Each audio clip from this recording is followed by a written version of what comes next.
आश्वासन न पाळल्यामुळे मनोज जरांगे पाटील पुन्हा उपोषणाला बसलेले, हा प्रश्न ऐरणीवर आलेला आहे की आपण हे आमदारांना कसे पाहता? असं आहे की या राज्यामध्ये, देशामध्ये तर आहेच, परंतु विशेष करून महाराष्ट्र राज्यामध्ये कुठल्याच समाजाला, कुठल्याही राजकीय पुढाऱ्यानं, कुठल्याही राजकीय पक्षानं तुम्ही माझ्या पक्षाला मदत करा, माझा पक्ष सत्तेवर आणा, मला सत्तेवर आणा आणि मग तुम्हाला मी आरक्षण देतो, अशा पद्धतीचे यापूर्वी आश्वासन देऊन कुठल्याच समाजाच्या लोकांच्या भावनेशी खेळण्याचं काम केलेलं नव्हतं. ते काम मी स्पष्टपणे सांगतो, भारतीय जनता पार्टीच्या वतीनं आणि विशेष करून देवेंद्र फडणवीसांनी हे काम खूप मोठ्या प्रमाणामध्ये महाराष्ट्रामध्ये केलं.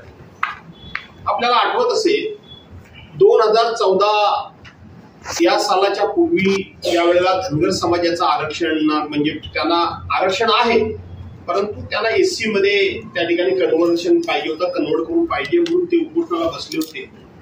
त्यावेळेला देवेंद्र फडणवीस त्यांचं उपोषण सोडवायला गेले आणि त्यांनी असं सांगितलं की तुम्ही माझं सरकार सत्तेवर आणा, मी पहिल्या कॅबिनेटमध्ये मी तुम्हाला आरक्षण देतो. 5 वर्ष सत्तेत ती गेली, आता सत्तेमध्ये ते आहेत, परंतु धनगर समाजाच्या आरक्षणाचा प्रश्न सुटला नाही. ओबीसी समाजाला सांगितलं की माझं सरकार पुन्हा आणा, उद्धव ठाकरेंचं सरकार घालवा, मी तुम्हाला 2 महिन्यामध्ये ओबीसी मध्ये त्या ठिकाणी आरक्षण देतो, तुम्हाला निवडणुका घेतो. तेही झालं नाही. त्यांनी मराठा समाजाला असं सांगितलं की आघाडी सरकारने, त्यावेळेला शिवसेना महाविकास आघाडी म्हणून नव्हती, काँग्रेस आणि राष्ट्रवादी काँग्रेस पक्षाची आघाडी होती, त्यांनी दिलेलं आरक्षण हे फसवं आहे, मी तुम्हाला टिकाऊ स्वरूपाचं आरक्षण देतो, माझं सरकार आहे.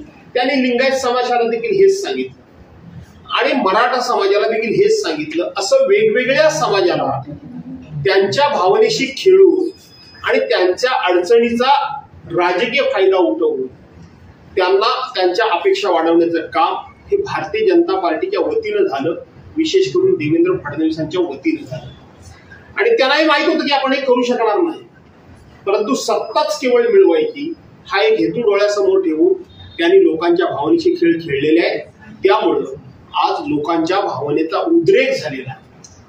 40 दिवसापूर्वी राज्याचे मुख्यमंत्री माननीय एकनाथराव शिंदे हे जरांगे पाटलांचं उपोषण सोडवण्याकरता स्वतः तिथे गेले आणि 40 दिवसाच्या आतमध्ये मी तुमच्या म्हणण्याप्रमाणे, तुमच्या मागणीप्रमाणे आरक्षण देतो, हे एकनाथराव शिंदेनी सांगितलं.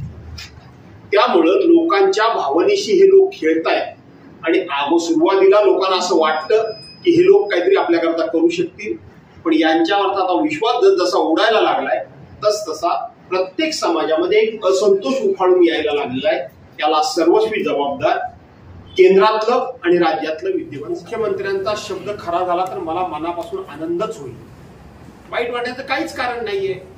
याचं कारण असं आहे की थोडंसं आपण फक्त आणि फक्त सद्य परिस्थितीतला विषय आपण बघतो, मागचा विषय आपण इतिहास विसरून जातो. मला माहित आहे की 2014 साली काँग्रेस आणि राष्ट्रवादी काँग्रेसमध्ये मी स्वतः होतो. त्यावेळेला नारायण राणेंच्या अध्यक्षतेखाली समिती नेमली गेली. त्यांनी मराठा समाजाला 16% आरक्षण आणि मुस्लिम समाजाला 5% आरक्षण दिलं. त्यानंतर 2014ला देवेंद्र फडणवीसांचं सरकार आलं. आरक्षण कोणाच्या कारकिर्दीमध्ये गेलं? देवेंद्र फडणवीसांच्या कारकिर्दीमध्ये ते गेलं. 2014 साली नारायण राणे समितीनं दिलेल्या आरक्षणानुसार मराठा समाजातल्या काही लोकांना नोकऱ्या देखील मिळाल्या, शिक्षणामध्ये देखील त्यांना राखीव जागा मिळाल्या. त्यांचं मागणी काय? शिक्षणामध्ये आणि नोकऱ्यांमध्ये आम्हाला आरक्षण पाहिजे, आम्हाला राजकारणामध्ये आरक्षण नको आहे. तिथं ते आरक्षण त्यांनी त्यावेळेला मागासवर्गीय समिती स्थापन झालेली नाही असं कोर्टानं निष्कर्ष काढला आणि म्हणून ते आरक्षण तूर्त स्थगित केलं. परंतु 2018 ते 19 पर्यंत देवेंद्र फडणवीसांनी काही हालचाल केली नाही. एकच हालचाल केली की 5% आरक्षण जे मुस्लिम समाजाला दिलं गेलेलं होतं ते कोर्टानं मान्य केलं होतं, ते स्वीकारलं होतं मुस्लिम समाजाचं आरक्षण, पण धर्माच्या नावाखाली आम्ही आरक्षण देणार नाही असं सांगितलं आणि त्यांचं आरक्षण फेटाळलं. त्याच वेळेला मराठा समाजाला कोर्ट कचेरीमध्ये गुंतवण्याचं काम हे भारतीय जनता पार्टीच्या सरकारनं केलं. मी नारायण राणेंचं देखील मराठा समाजातल्या आरक्षणासंदर्भातलं भाषण बारकाईनं ऐकलेलं आहे. तदनंतर चंद्रकांत दादा पाटील बीजेपीचे त्यांच्या अध्यक्षतेखालचं पण भाषण आणि त्यांचे विचार बारकाईने ऐकलेले आहेत। आणि ज्या उद्धव साहेब ठाकरेंना दोष दिला जातो त्या उद्धव साहेब ठाकरेंच्या कारकिर्दीमध्ये हे आरक्षण गेलेलं नाही। आम्ही टिकाऊ स्वरूपाचं आरक्षण दिलंय, टिकाऊ स्वरूपाचं आरक्षण दिलं, डांगोरा पिटला गेला आणि ते आरक्षण देवेंद्र फडणवीसांच्याच कारकिर्दीमध्ये गेलेलं आहे। उद्धव साहेबांच्या कारकिर्दीमध्ये माजी मुख्यमंत्री अशोकराव चव्हाण यांनी ज्या अभ्यासपूर्णरित्या या मराठा समाजाला आरक्षण मिळण्याकरता म्हणून जी मांडणी केली होती ती मांडणी एकदा सर्वांनी समजून घ्या। ती मांडणी, त्यांचे विचार, त्यांची भाषणं आणि त्यांनी कायद्यातले मांडलेले बारकावे याचं एकदा वाचन करा। देवेंद्र फडणवीसांचं एकदा वाचन करा, आपल्या चंद्रकांत दादा पाटलांच्या समितीचं एकदा वाचन करा, नारायण राणेंच्या समितीचं एकदा वाचन करा आणि मग महाराष्ट्राला नक्की कळेल की टिकाऊ स्वरूपाचं आरक्षण हे तात्कालीन मुख्यमंत्री माननीय उद्धव साहेब ठाकरे आणि महाविकास आघाडीच देऊ शकत होती। पण दुर्दैवानं त्याच वेळेला त्यांचं सरकार पाडलं गेलं आणि आज या सगळ्या समाजाच्या बरोबर मराठा समाजाच्या आरक्षणाचा खेळखंडोबा हा विद्यमान सरकार एकनाथराव शिंदे आणि विशेष करून देवेंद्र फडणवीस हे दोघे करतायत।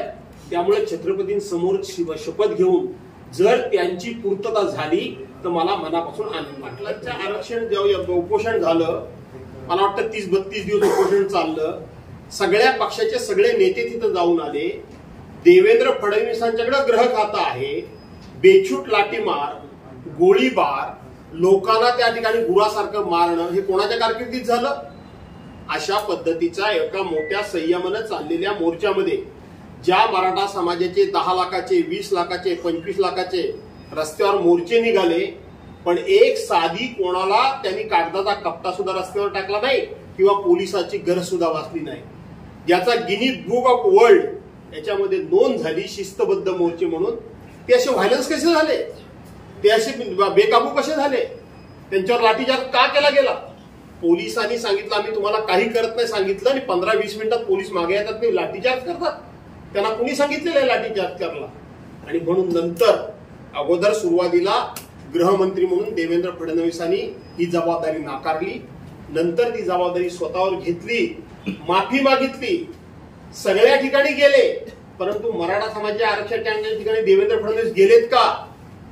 मुख्यमंत्री एकनाथ शिंदे असले तरी मी जबाबदारीनं बोलतो, एका राज्याच्या मुख्यमंत्र्याबद्दल काय बोलावं ह्याचं मला पूर्ण भान आहे, परंतु जोपर्यंत देवेंद्र फडणवीस मनामध्ये घेत नाही तोपर्यंत एकनाथराव शिंदे किती शब्द घेतील आणि त्या शब्दांची किती पूर्तता होईल याबद्दल माझ्या मनामध्ये त्या ठिकाणी आम्ही हजर होतो तेच दसरा मेळावा। बाकी छोटे मोठे गलती बोळात होतच असतात, कारण शेवटी दसऱ्याचा सण हा हिंदूंचा सण आहे आणि त्या सणाचं पावित्र्य सगळ्यांनी राखलं पाहिजे। आपापल्यापर्यंत प्रत्येक जण त्या देवीचा उत्सव साजरा करत असतात, परंतु एक मैदान, एक विचार, एक झेंडा आणि एक नेता हा शिवाजी पार्कवर होता।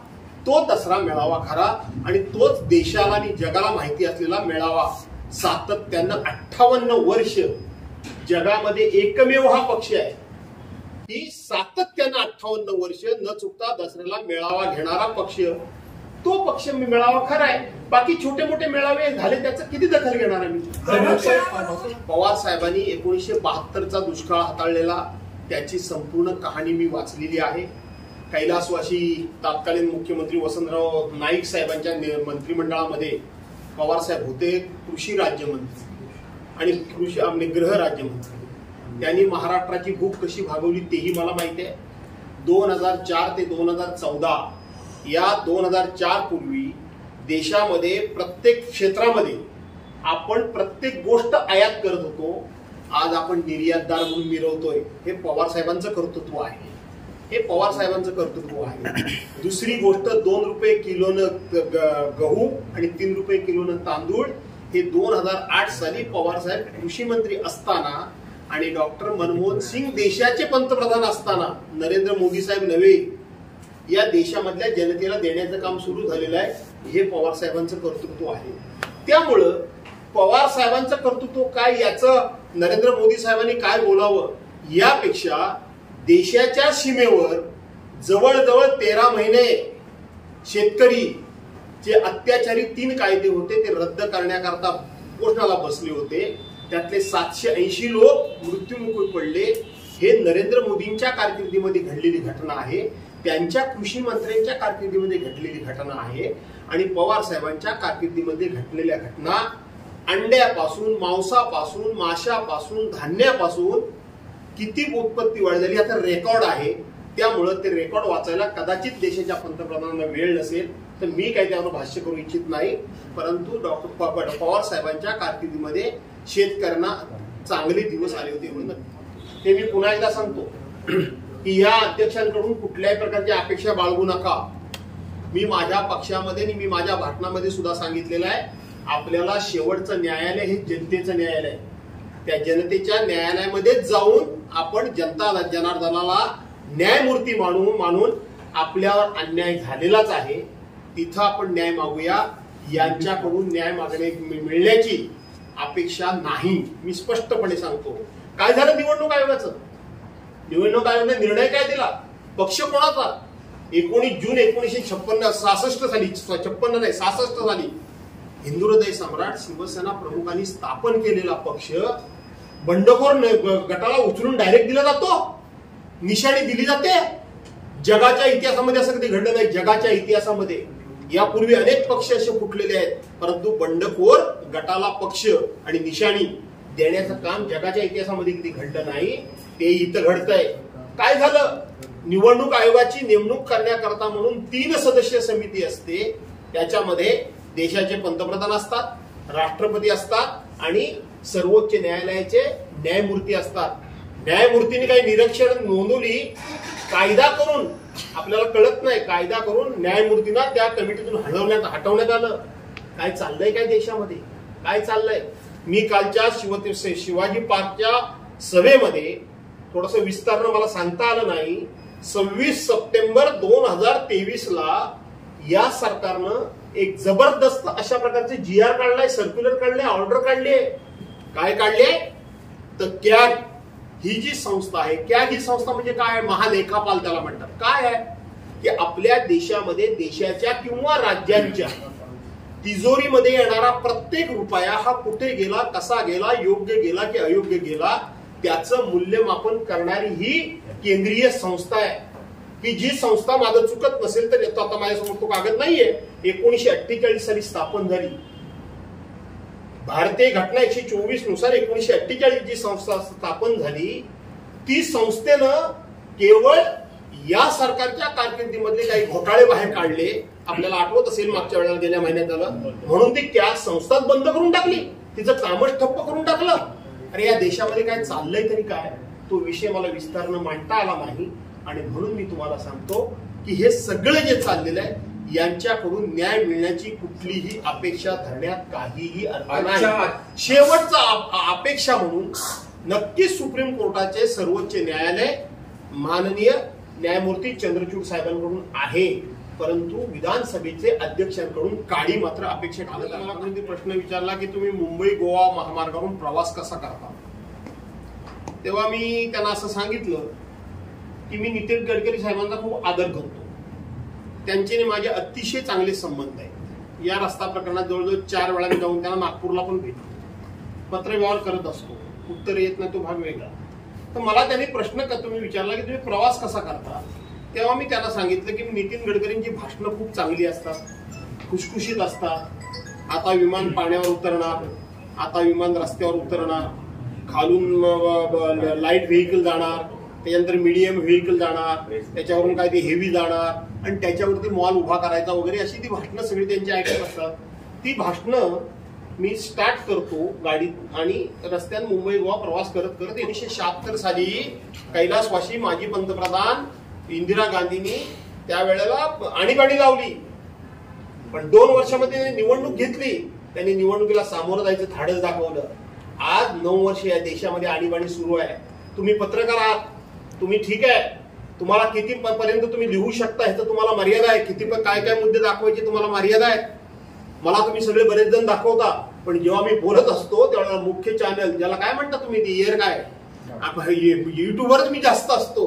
माझा मुद्दा सोडा, मी छोटा माणूस आहे, पण या देशातले मोठमोठे विचारवंत, मोठमोठे लेखक, वाचक, पत्रकार यांना दाबलं, बाहेर काढलं.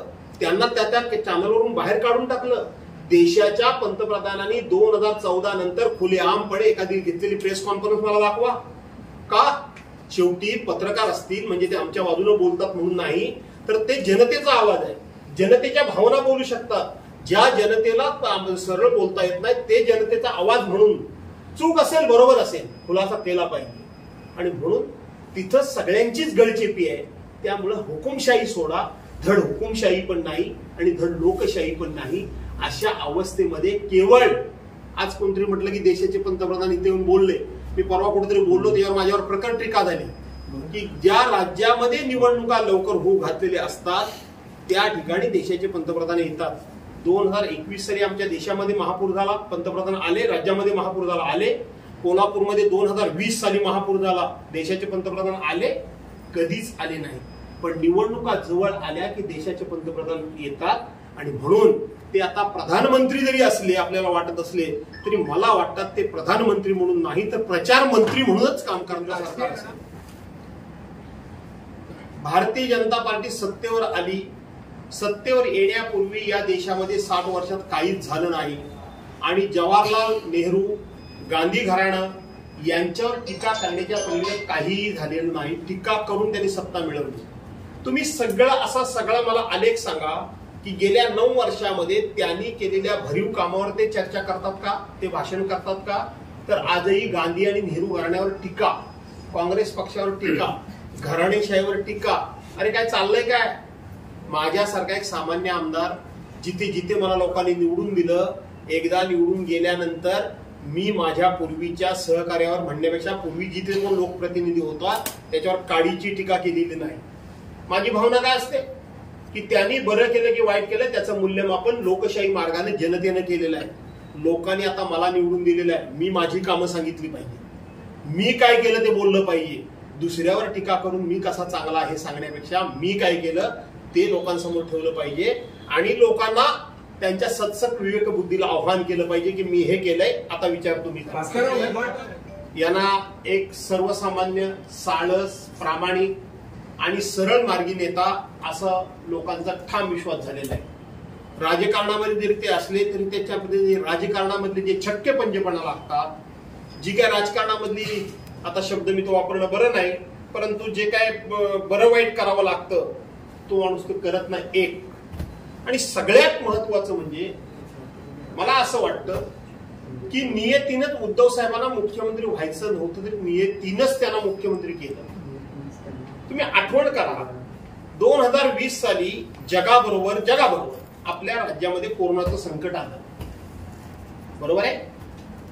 परवाच्या दिवशी ठाण्यामध्ये असेल, संभाजीनगरमध्ये असेल, नागपूरमध्ये असेल किंवा अन्य जिल्ह्यात असतील, लोक औषध पाण्या वाचून तडफडून मेली. तेच 2020 साली या महाराष्ट्रामध्ये उद्धव साहेब ठाकरेंसारखा प्रामाणिक माणूस होता. माझं कुटुंब, माझं जबाबदारी म्हणजे माझा पक्ष नव्हे, माझी जात नव्हे, माझा धर्म नव्हे, माझे कुटुंब म्हणजे संपूर्ण या महाराष्ट्र आणि या महाराष्ट्रामध्ये राहणाऱ्या सगळ्या जाती धर्माचा, पक्षाचा, पंथाचा नागरिक, तो माझं कुटुंब. या भावनेनं त्या माणसांनी सर्वांना समान न्यायानं उपचार दिले, समान न्यायानं त्यांनी प्रत्येकाला त्या ठिकाणी मदत केली. काय चाललं होतं? सुजय विखे पाटील त्यांनी स्वतंत्र रेमडेसिवीरची इंजेक्शन आणली, बघितलीत की नाही तुम्ही? काय झालं होतं गुजरातमध्ये? त्या ठिकाणी ट्रक भरून कंटेनर भरून औषधं चालली होती. त्यांना पोलिसांनी पकडलं. त्यांना वाचवण्याकरता रात्री 2:30 वाजता देवेंद्र फडणवीस आणि प्रवीण दरेकर हे राज्याचे वरच्या आणि खालच्या सभागृहाचे विरोधी पक्षनेते त्यांना सोडवायला गेले होते. उद्धव साहेबांनी असं नाही केलं. काय मेडिकल स्टोअरमध्ये भाजपाचं कार्ड दाखवा आणि औषधं घेऊन जा असा प्रकार त्यावेळेला घडला होता. आपल्या हे लक्षात राहत नाही आणि आमच्याकडून पाहिजे तेवढा याचा प्रतिवाद केला जात नाही. आणि प्रतिवाद करायला भाजपाची मंडळी किशोर संधी देत नाही. एक रोज नवीन आरोप करायचा. मी माझ्या सहकार्याला सांगतो अरे त्यांच्या आरोपांचा कशाला खुलासा करता? खुलासा करण्याची गरज नाही. आणि म्हणून नियतीनं त्या कालावधीपुरता उद्धव साहेबांना मुख्यमंत्री केलं आणि उद्धव साहेबांनी महाराष्ट्राला मरणाच्या खाईतून बाहेर काढलं. काय झालं? युपीच्या गंगेतली प्रत काय झालं मध्य प्रदेश मधली प्रेत, काय झालं गुजरातमध्ये एका लाईनीन भर रस्त्यावर एकत्रितपणे, महाराष्ट्रामध्ये कुठल्या तरी जाती धर्माच्या एका माणसानं उभं राहून सांगावं की अशा पद्धतीनं माझ्या नातेवाईकाच्या प्रेताची अशी अवहेलना झाली, कोणी सांगू शकत नाही. आणि म्हणून सगळ्या जाती धर्माच्या लोकांना कळणे, तुमच्या प्रश्नावर मी येतोय की राज्यकर्ता असावा, मुख्यमंत्री असावा तर उद्धव साहेब ठाकरेंसारखा असावा. म्हणून उद्धव साहेब ठाकरेंच्या हातामध्ये आज काही नसताना, पक्ष नसताना, निशाणी नसताना, सरकार नसताना लोक इनकमिंग मध्ये जे उद्धव साहेबांच्याकडे इनकमिंग करतायत त्याच्या पाठीमागच्या लोकांच्याकडे नोंद आहे.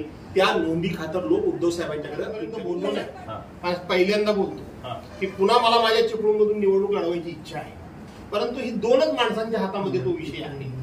एक माझे पक्षप्रमुख उद्धव साहेब ठाकरे आणि दोन आदरणीय शरदचंद्रजी पवार साहेब, त्यांच्या हातातच हा विषय फक्त आहे. कारण ती जागा पवार साहेबांची आहे. आता त्यांच्या पक्षाकडे गेली आहे, त्यांच्या पक्षाचा आमदार अजितदादा पवार गटात गेला आहे. काय समजलं? उद्धव साहेबांनी मला जर संधी दिली आणि पवार साहेबांनी जर मला ती जागा मोकळी करून दिली तर हे सहकारी बसलेच आजूबाजूला, लढायला काय अजून मी तसा काय कमी नाही, लढेल. पण मध्यंतरी पवार साहेबांना भेटतो, पवार साहेबांना मी भेटत असतो, मी भेटतो. कारण शेवटी माझ्या 15 वर्षाच्या कालखंडामध्ये त्यांनी मला खूप आशीर्वाद दिले होते आणि म्हणून ते मला विसरता येणार नाही. त्यांचं उतार वय झालेलं आहे आणि म्हणून त्याला मी एवढी मोठी आंदोलनं केली, पण साधी कोणाला चापट सोडा, रस्त्यावर एक कागदाचा कपटा टाकला नाही, कोणाला एखादी शिवीगाळ केली नाही, कोणाला मुर्दाबाद बोलले नाहीत. त्यामुळं त्यांचा संयम जर सुटत असेल तर का सुटत असेल याचा अभ्यास करायचा. अतिशय विस्तारानं सगळं सांगितलं. मी काही त्या विषयातला फार अभ्यासक नाही, परंतु मी सांगितलं नारायणराव राणेंनी मांडलेली भूमिका मी बघितली, चंद्रकांतदादा पाटलांनी भाजपाच्या वतीनं मांडलेली भूमिका बघितली आणि अशोक चव्हाणांच्या भूमिका बघितली. तत्पूर्वी ज्या वेळेला काँग्रेस आणि राष्ट्रवादी काँग्रेस पक्षाचं सरकार होतं त्यावेळेला त्यांनी 16% आरक्षण दिलं, ते नंतर देवेंद्र फडणवीसने 13% केलं. ते कसं मिळालं आणि 5% मुस्लिमांना कसं मिळालं याचा अभ्यास झाला तर सगळ्या प्रश्न. सध्या काय झालंय, फडणवीसांच्यावर बोलताना सगळे जरा घाबरतात आणि मी तर फडणवीसांच्यावर बोलतो. मी फडणवीसांची ती सगळी मुलाखत वाचली. 2010 साली म्हणाले अशोकराव चव्हाण असताना तो GR काढायचा विचार केला होता. त्याच्यानंतर 2014 साली तुमचं सरकार आलं, 2020 साली पुन्हा 22 साली तुमचं सरकार आलं. मी सांगितलं ना की जुनं फक्त सांगायचं, आपलं काही सांगायचं नाही आणि कोणाकडे तरी बोट दाखवायचं. ही भाजपाची जुनी खोडच आहे, ही भाजपाची जुनी खोड आहे. प्रश्न असा आहे की 2010 पासून तुम्ही गप्प का बसला होतात? आत्ताच कसा GR निघाला? आणि जर त्यांनी केलं ते वाईट जर केलं होतं तर तुम्ही त्याची अंमलबजावणी का करायला निघालात आणि आता माघार का घेता? याचा अर्थ हे पाप तुमचंच आहे. परंतु निवडणुकीच्या तोंडावर ते बुमऱ्यांग होईल, लोक अंगावर येतील म्हणून ते मागे घेतलं. त्यांनी केलेल्या चुकीची अंमलबजावणी झाली नव्हती ना, मग तुम्ही अंमलबजावणी करायला का घेतली? ते जर चुकीचं होतं आता तुम्हाला वाटतं टीका करण्याकरता, याचा अर्थ या गोष्टीचं तुम्हाला राजकीय भांडवल करायचं होतं. म्हणून तुम्ही प्रश्न विचारला की तुम्ही मुंबई गोवा महामार्गावरून प्रवास कसा करता, तेव्हा मी त्यांना असं सांगितलं की मी नितीन गडकरी साहेबांचा खूप आदर करतो, त्यांचे माझे अतिशय चांगले संबंध आहेत. या रस्ता प्रकरणात जवळजवळ 4 वेळा मी जाऊन त्यांना नागपूरला पण भेटतो, पत्रव्यवहार करत असतो. उत्तर येत नाही तो भाग वेगळा. तर मला त्यांनी प्रश्न तुम्ही विचारला की तुम्ही प्रवास कसा करता, तेव्हा मी त्यांना सांगितलं की नितीन गडकरींची भाषणं खूप चांगली असतात, खुशखुशीत असतात. आता विमान पाण्यावर उतरणार, आता विमान रस्त्यावर उतरणार, खालून लाईट व्हेकल जाणार, त्याच्यानंतर मीडियम व्हेकल जाणार, त्याच्यावरून काय ते हेवी जाणार आणि त्याच्यावरती मॉल उभा करायचा वगैरे, अशी ती भाषणं सगळी त्यांची ऐकत असतात. ती भाषणं मी स्टार्ट करतो गाडीत आणि रस्त्यात मुंबई गोवा प्रवास करत करत येतो. असं आहे की तुम्हाला आठवत असेल की ज्या आपल्या देशातला सगळ्यात मोठा ड्रगचा साठा हा गुजरातमध्ये मुंद्रा पोर्टमध्ये मिळाला, आठवतं का बघा? त्याच्यानंतर तो वेगवेगळ्या भागात मिळाला आहे. त्याच्यानंतर समुद्रामध्ये वेगवेगळ्या ठिकाणी बॉक्सेस मिळाले, वाचनात आला असेल तुमच्या, आणि आता ते महाराष्ट्रामध्ये मिळत आहे. बरोबर आहे?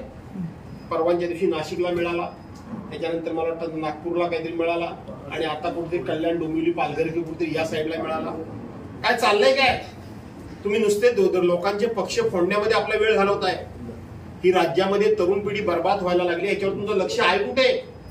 कुठला आमदार फोडायचा, कुठला खासदार फोडायचा, कुठला नेता फोडायचा, कुठली कोणाची खोटी चौकशी लावायची, कोणी कोणावर आरोप करायचे, याच्यामध्येच एका जबाबदार आणि प्रमुख पक्षाच्या नेत्यांचं लक्ष गुंतलेलं असल्यामुळं राज्यातली कायदा सुव्यवस्था आणि 2 नंबरचे चालणारे धंदे याला कंट्रोल करण्यामध्ये पूर्णपणे महाराष्ट्र सरकार निग्रह खाते अपयशी झालेले आहे. त्याच्यामुळे अंदाज थोडासा आता भात कापणी लोकांची आहे, ती भात कापणी झाली लोकांची. यंदा पीक पाणी चांगलं यावं अशी अपेक्षा आमची आहे. ती भात कापणी वगैरे झाली ते आम्ही आणू. परंतु आम्हाला असं वाटतं की त्यांनी जास्त कोकणात लक्ष घालण्यापेक्षा त्यांनी आता कोकणाला आम्हाला पूर्वी बघा आपल्या रत्नागिरी जिल्ह्याला 3 बाळासाहेबांच्या कारकिर्दीमध्ये जे 13 नेते होते त्याच्यामध्ये 3 एकट्या रत्नागिरी जिल्ह्यातले होते, सिंधुदुर्गातले 1 होते. आता सिंधुदुर्गातले विनायक राऊत एक नेते झालेले आहेत, वामनराव म्हाडके, पूर्वी वामनराव म्हाडिक असायचे, बरोबर आहे की नाही. आमच्या वेळेला 4 होते, मधुकरराव सरपोतदार होते, सुभाषराव देसाई आहेत, दत्ताजी नलावडे होते, दत्ताजी साळवी होते, परंतु आता आनंद गीते आहेत, परत आमचे मी स्वतः झालोय. आणि तिकडं ह्याच्यामध्ये पण म्हणजे अनिल परब वगैरे पण सिंधुदुर्गातले. त्यामुळे कोकणाला पुन्हा वेटेज मिळाले. त्यामुळे आमची जेव्हा आम्हाला अशी पदं मिळतात तेव्हा आमची जबाबदारी वाढते. ही पदं फक्त शोची असता कामा नये.